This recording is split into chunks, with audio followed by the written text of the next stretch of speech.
నమస్కారం అండి.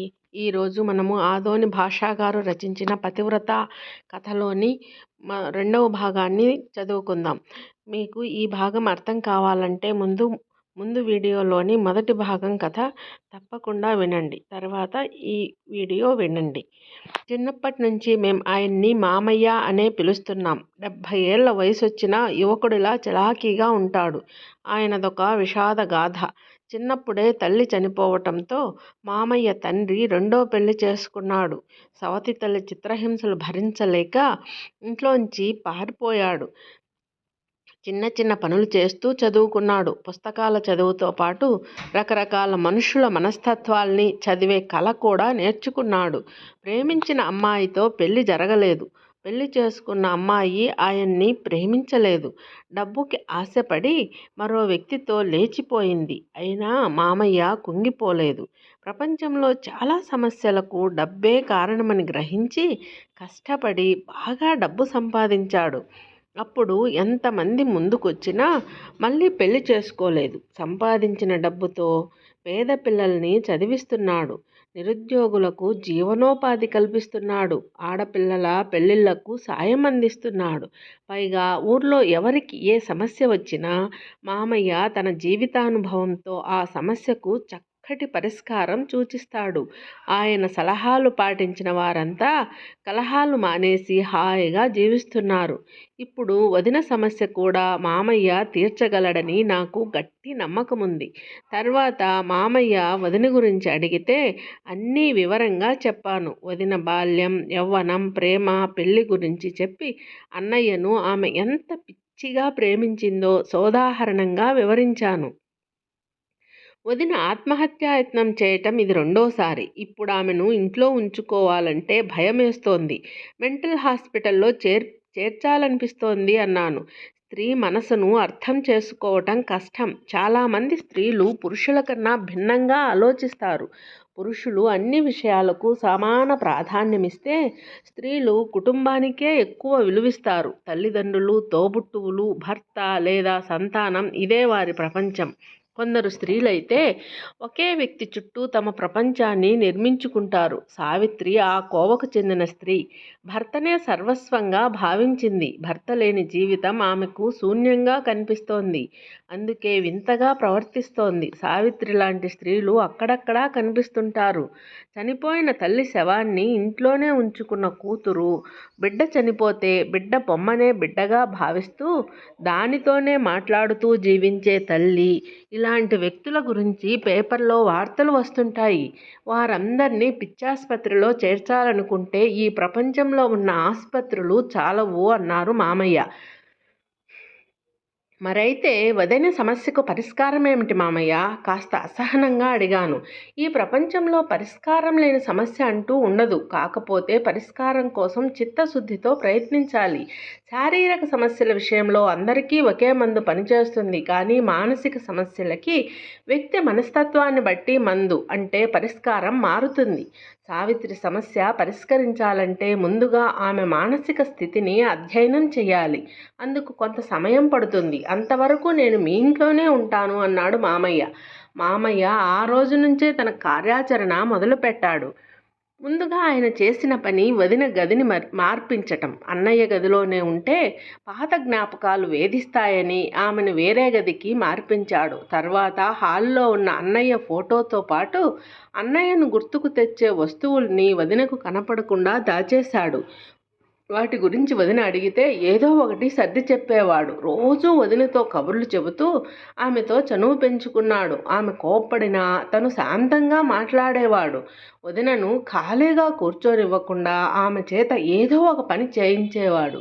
భర్త పోయాక దేవునిపై నమ్మకం కోల్పోయి గుడికెళ్ళటం మానేసిన వదినకు చాలా రోజుల పాటు పలు విధాలుగా నచ్చచెప్పి రోజూ గుడికెళ్ళేలా ఆమెలో మార్పు తీసుకొచ్చాడు. ఆమె వెంట రాముణ్ణి పంపేవాడు. అప్పుడప్పుడు తాను కూడా వెళ్ళేవాడు. వదినతో ఏకాంతంగా గంటల తరబడి మాట్లాడుతూ ఉండేవాడు. ఇలా కొంతకాలం గడిచాక మామయ్య ఓ రోజు నన్ను, అమ్మా నాన్నలను తన గదికి పిలిచి మాట్లాడాడు. సావిత్రి సమస్య ఏమిటో దాదాపుగా నాకు అర్థమైంది. ఇప్పుడు ఆమె మామూలు మనిషి కావాలంటే ఒక్కటే మార్గం కనిపిస్తోంది అన్నాడు. ఏమిటా మార్గం? నాన్నగారు ఆత్రంగా అడిగారు.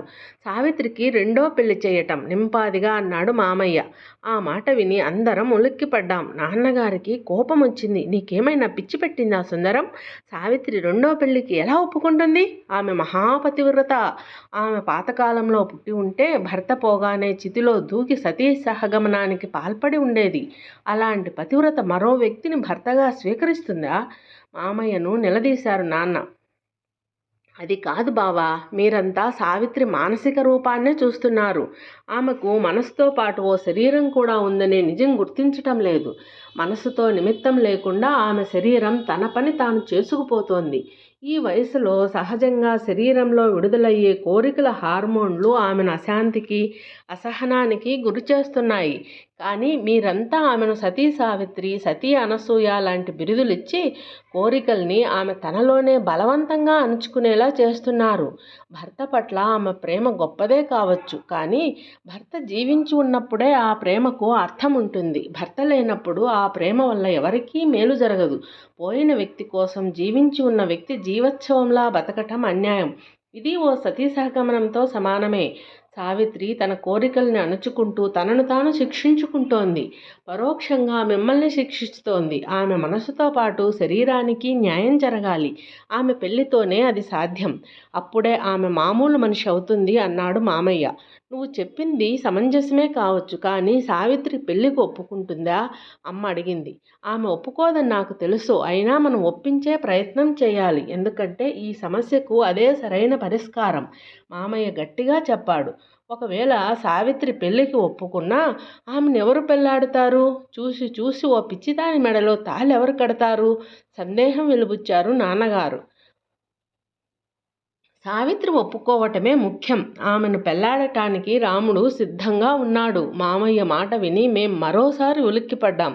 తన ఇంట్లో పనిచేసే వ్యక్తిని పెళ్లాడటానికి సావిత్రి ఎలా ఒప్పుకుంటుంది? ఆశ్చర్యంగా అడిగాను నేను. మన దృష్టిలో రాముడొక పనివాడు, కానీ సావిత్రి దృష్టిలో అతను ఒక స్నేహితుడు. ఎందుకంటే చిన్నప్పటి నుంచి ఇద్దరూ కలిసి ఆడుకుంటూ పెరిగారు. ఊహ తెలిసినప్పటి నుంచి రాముడు సావిత్రిని మనసులోనే ఆరాధిస్తున్నాడు. ఆమె ఆనందాన్ని తనే ఆనందంగా భావిస్తున్నాడు. వాడిది మోగ ప్రేమ, నిస్వార్థ ప్రేమ. సావిత్రి కళ్ళల్లో ఆనందం చూడ్డానికే ఆమె ఇష్టపడిన వ్యక్తితో ఆమె పెళ్లి జరిగేలా కృషి చేశాడు. ఇప్పుడు కష్టాల్లో ఉన్న సావిత్రిని కంటికి రెప్పలా చూసుకుంటున్నాడు. అలాంటి వ్యక్తి భర్తగా దొరికితే సావిత్రి జీవితం మారిపోతుంది. ఈ నిజాన్ని సావిత్రి గ్రహించేలా మనం చేయగలిగితే ఈ పెళ్లికి ఆమె సానుకూలంగా స్పందిస్తుందని నా నమ్మకం. ఆత్మవిశ్వాసంతో చెప్పాడు మామయ్య. మామయ్య మాటలు మమ్మల్ని ఆలోచనల్లో పడేశాయి. ముందుగా అమ్మ నోరు విప్పింది. నువ్వు చెప్పింది నిజమేరా సుందరం. పోయిన మా వాడు ఎలాగూ తిరిగిరాడు. కనీసం వాడు ప్రేమించిన సావిత్రినైనా మనం కాపాడుకోవాలి. సావిత్రిని ప్రాణంలా చూసుకునే రాముడితోనే ఆమె పెళ్లి జరుపుదాం. అప్పుడే సావిత్రి జీవితం బాగుపడుతుంది. మా వాడి ఆత్మకు శాంతి లభిస్తుంది. ఉద్వేగంగా పలికింది. అమ్మ మాటల్ని నాతో పాటు నాన్నగారు కూడా సమర్థించారు. ఈ విషయంలో సావిత్రి తల్లిదండ్రుల అభిప్రాయం కూడా తెలుసుకోండి, మామయ్య సూచించాడు. నాన్నగారు వెంటనే వదిన వాళ్ళ నాన్నకి ఫోన్ చేసి మాట్లాడారు. విషయమంతా విన్న తర్వాత ఆయన సానుకూలంగా స్పందించారు. ఒరేయ్, పెళ్లి కాగానే సావిత్రి మాకు పరాయిదైపోయింది. ఇప్పుడు ఆమె నీ బిడ్డ. ఆమె మంచి చెడులు నిర్ణయించే హక్కు నీకే ఉంది. ఆమె భవిష్యత్తు గురించి నువ్వు ఏ నిర్ణయం తీసుకున్నా నేను వ్యతిరేకించను, భావోద్వేగంతో పలికారాయన. అందరం ఏకాభిప్రాయానికి వచ్చిన తరువాత వదినని రెండో పెళ్లికి ఒప్పించే బాధ్యత కూడా మామయ్యకే అప్పగించాం. ఆయన వెంటనే కార్యాచరణలోకి దిగాడు. నేరుగా వదిన దగ్గర పెళ్లి ప్రస్తావన తేకుండా పరోక్షంగా పెళ్లి విషయాలు మాట్లాడుతూ ఆమెలో ఆ విషయం పట్ల ఆసక్తిని రేకెత్తించాడు. వదిన కోసం రాముడు చేసిన త్యాగాల్ని గుర్తు చేస్తూ రాముడికి తన పట్ల ఎంతటి ప్రేమాభిమానాలున్నాయో వదినకు గుర్తు చేయసాగాడు. మరోపక్క మేం కూడా మామయ్య మాటల్ని సమర్థిస్తూ మాట్లాడసాగాం. మామయ్య కృషి ఫలించింది. కొన్నాళ్ళ తర్వాత వదిన ధోరణిలో మార్పు స్పష్టంగా కనిపించింది. తర్వాత ఓ రోజు మామయ్య వదిన ముందు పెళ్లి ప్రస్తావన తీసుకొచ్చాడు. మొదట మొహమాట పడినా వదిన తర్వాత పెళ్లికి సానుకూలంగా స్పందించింది. ఆ సంగతి తెలియగానే రాముడు ఆనందంతో పొంగిపోయాడు. ఇన్నాళ్ళు మనసులోనే ఆరాధించిన దేవత తనని కటాక్షించినందుకు అతను సంతోషం పట్టలేక ఏడ్చేశాడు. ఓ శుభముహూర్తాన రాముడు సావిత్రుల పెళ్లి నిరాడంబరంగా జరిగిపోయింది. మామయ్య అంచనా నిజమైంది. పెళ్లి తర్వాత వదిన పూర్తిగా మారిపోయింది. ఆమెలో అసహనం, కోపం, చిరాకు, కుంగుబాటు లాంటి రుగ్మతలన్నీ మాయమయ్యాయి. ఇప్పుడు ఆమె అన్నయ్య స్థానాన్ని రాముడికిచ్చేసింది. గతం మరచి వర్తమానంలో హాయిగా జీవించసాగింది. ప్రపంచంలో పరిష్కారం కాని సమస్య అంటూ ఉండదని మామయ్య చెప్పిన మాట నిజమేనని రుజువైంది. విన్నారు కదా ఫ్రెండ్స్.